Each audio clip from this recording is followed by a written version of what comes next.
What is up, y'all? We're going to do a big bore kit install for this KLX140 RF. It's a 2025. So there is a little differences with the 2024s and older. I ended up going with the BBR kit because the cylinder skirt actually fits into this motor without having to do any machine work. If you order the TB parts kit, believe it says on their website that the cylinder skirt is 65.9 and the engine case is a little bit smaller, I think. That's what it is. If you look online, you'll be able to see, but on these BBR ones, the cylinder skirt is right there, just below 65 millimeters. So that's what it is. So the TB parts is a 65.9 millimeters. And on this engine, it is 65.3, I wanna say. So this cylinder will fit into this motor with no problems. So the first thing I did is remove the tank, obviously the seat, the tank, pulled out the engine motor hardware, got that all out of the way, pulled the timing belt, timing chain cover off, and I set the top dead center. If you remove this plug here, you'll be able to see the T right there for top dead center. We'll go ahead and line this mark up with this mark, and then it'll be lined up in there. I went ahead and I'm just gonna leave this cylinder head on and just loosen this clamp, and it should just be able to pull out, no problem. It should be a little bit faster and less work to do. Another thing is we're gonna go ahead and loosen the timing chain tensioner. So remove this 10 millimeter and take a small flathead and go ahead and turn it clockwise, and you'll be able to see that this chain loosened up. So we're gonna go ahead and loosen up these bolts here. I believe these are 13 millimeters.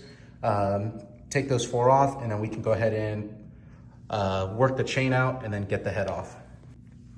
All right, after you pull the 4 bolts off on the top, there is 2 10 millimeter bolts in here. I had to use a 1/4 inch drive 10 millimeter with 2 extensions. So I had it about up to here just to break it loose. They are on pretty tight. So just be careful with not stripping any of the bolts there. And then I went ahead and took this bolt off here. It is a 12 millimeter bolt, and it is left-handed thread. So you have to turn it clockwise to get it to break loose. There is this little dowel pin here, and I believe that could potentially fall out. So I'm gonna stuff a rag in here. Or actually, I'll probably stuff it in a rag in here and then work its way out. I may grab a magnet too, just to hold it into place. But one video I did see, it did almost fall out. So I'm gonna be cautious of that. But once we get the timing chain out, I'll start to raise the head up and go from there. Just to touch back real quick. So yes, once I got the cam gear off, that pin did stay, and I just grabbed a magnet and pulled it off.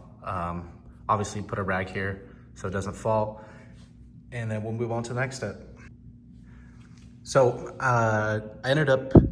since I had that intake on, it made it just a little difficult to split the head and the cylinder. I'm probably gonna take the intake manifold off when I put it back in. I did not like that. But make sure that you get your dowel pins out, and you can go ahead and put it on your head that I got over there. And then it'll take your gasket out. It comes with the gaskets in the kit. I'm gonna save these just in case.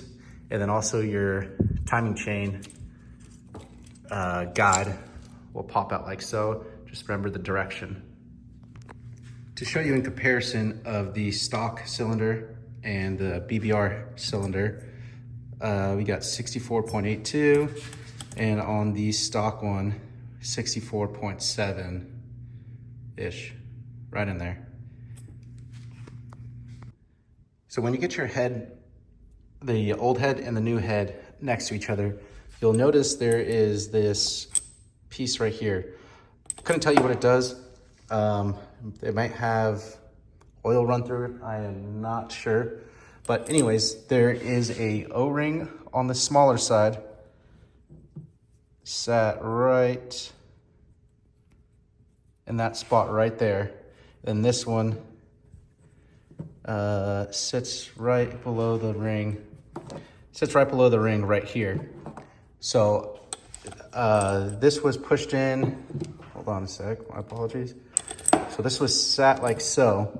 So the easiest way to get it, once I pulled it out, this was kind of hovering up a little bit.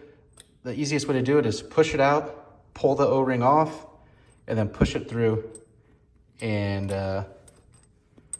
this, I guess you can keep that O-ring there. So I'm gonna go ahead and transfer that over to this one, and we can go ahead and move our dowel pin, 2 dowel pins, over to this side, as well as our tensioner, 10 millimeters on each one. So once we got everything transferred over to the new side, the tensioner, we'll go ahead and pull the piston off over here. I went ahead and put the 13 millimeter on the little crankshaft here, and I rotated it till it was at its highest point, and just to make it easier, put a towel underneath, and then we'll go ahead and get that pin out and the sleeve. And before we actually take this apart, you'll see that the arrow here is pointing the exhaust side. So we're just gonna take note for the other cylinder that we put in, that we follow that same direction. Little trick for anybody that doesn't have a pick. I was gonna use this little tweaker screwdriver, but it does, or not does, but it wasn't small enough to fit in this hole. So I used the smallest T, whatever, probably T60, 55, something like that. To fit into that little hole and pull the wrist pin out, and it popped it out perfectly. So then I got a larger screwdriver and just applied pressure from the other side and pushed the pin out. Sorry, not wrist pin, it's just the clip. But anyways, I pushed the sleeve out from the other side and it popped out. So we're gonna go ahead and hook our, or set our snap rings, and we'll go from there. All right, now we're gonna go ahead and assemble the piston ring. As we were stating before, the arrow is towards the exhaust, so we're gonna keep it that direction. You could see the rings here. This is your number 1 ring and your number 2 ring. These are your the oil scraper or the oil separator, whatever they are. But so it's considered A, B, these 2 are C, and then this ring here is D. So if you could, I don't know if it's gonna focus, but there's an engraving right where oh, there it is. So it's 1R, so first ring, A, and you could tell too because it is beveled on the inside of the ring. You could see the bronze kind of start to show. So that tells you, aside from the color, that will be your number 1 ring. This will be your number 2 ring. Let me see if I can get it to focus. You can kind of see it there, but this is going to be the direction. So this is set, the arrow. This is going to go to the first ring right here.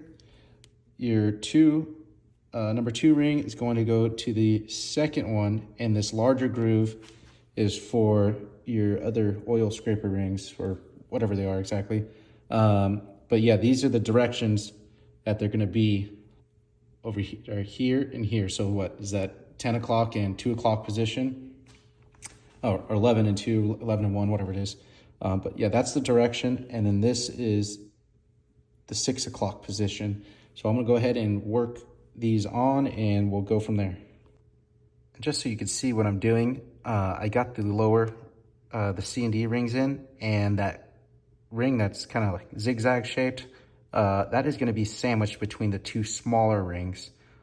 So you can see I had that set in 10 o'clock position.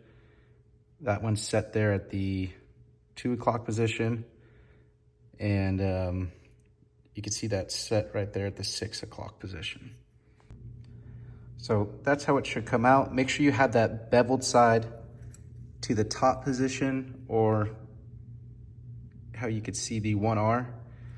I went ahead and put my clip in, and I'm gonna show you how I like to install the cylinder, or the piston in the cylinder, and go from there. So I like to install the piston into the cylinder like so, and then I'll just carefully bring this over to the crankshaft and push the pin through.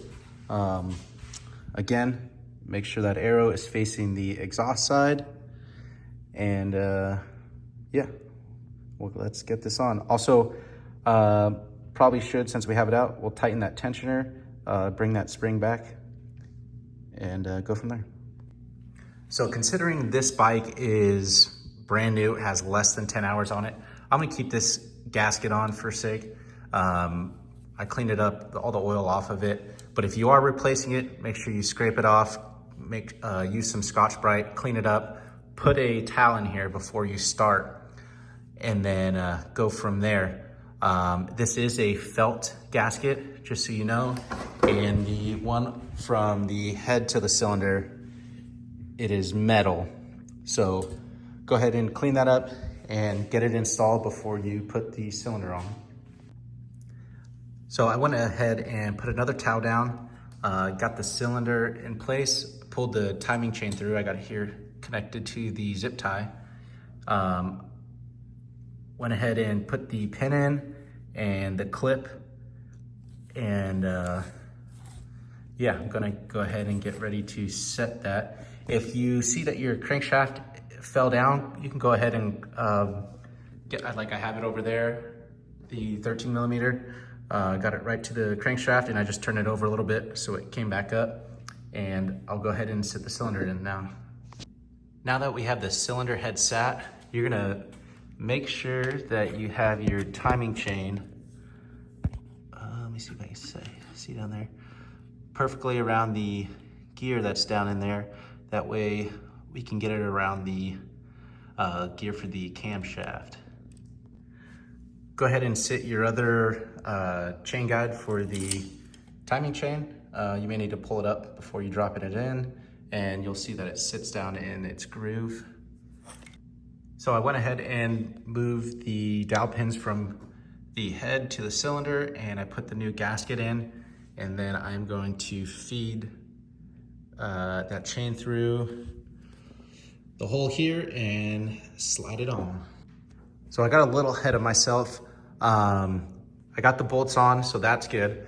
Now I'm going to reset this crank and the piston back to top dead center. So make sure you, if you're following along exactly, make sure you hold the chain up like so, and then we'll rotate this around until we find that T mark right in the center.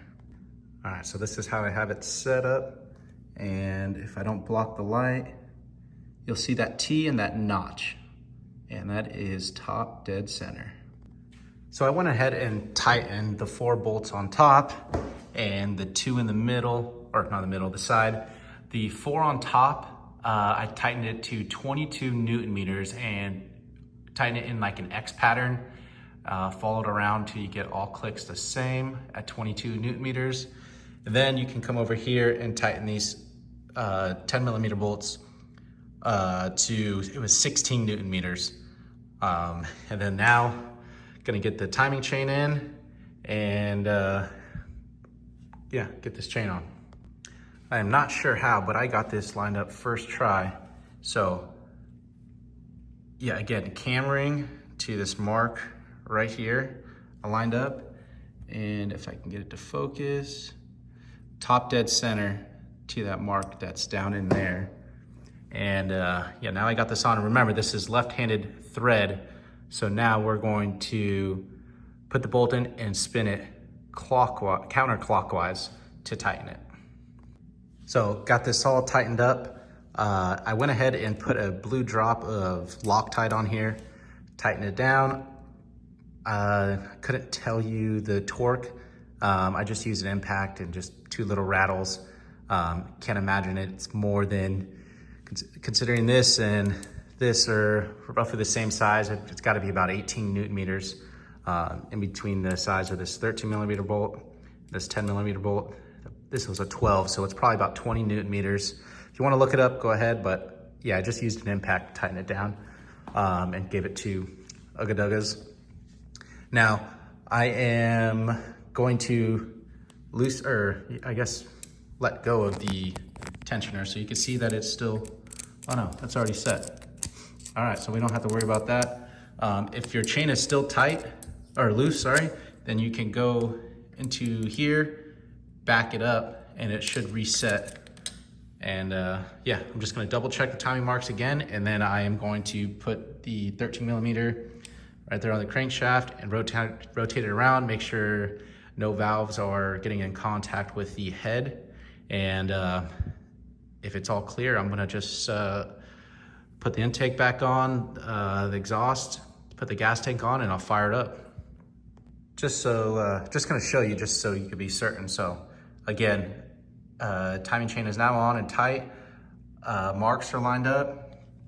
And let me see if I can get it to focus. Top dead center, lined up. So yeah, the valve cover on, and well, cam gear cover, and put it all back together. All right, got everything back together. Fired right up, right away. Not a single hesitation or anything. Haven't got it righted yet. I gotta get out of here, but I will get back to you as soon as I can. Well, I ended up deciding to take it out. I couldn't wait, but thing is night and day difference. I am actually very happy with how it came out. This bike is actually for my brother, so I'm excited to see what he has to say. He's 210 and 6'3", so there was no power in it for him on the stock motor, well, stock head. But yeah, he's gonna try it out on Tuesday. We're gonna go to the track and go from there. But this kit is very easy to put together. Anybody can do it with a little bit of help from a video. Just hope y'all enjoyed it and helped you out. Thanks, guys.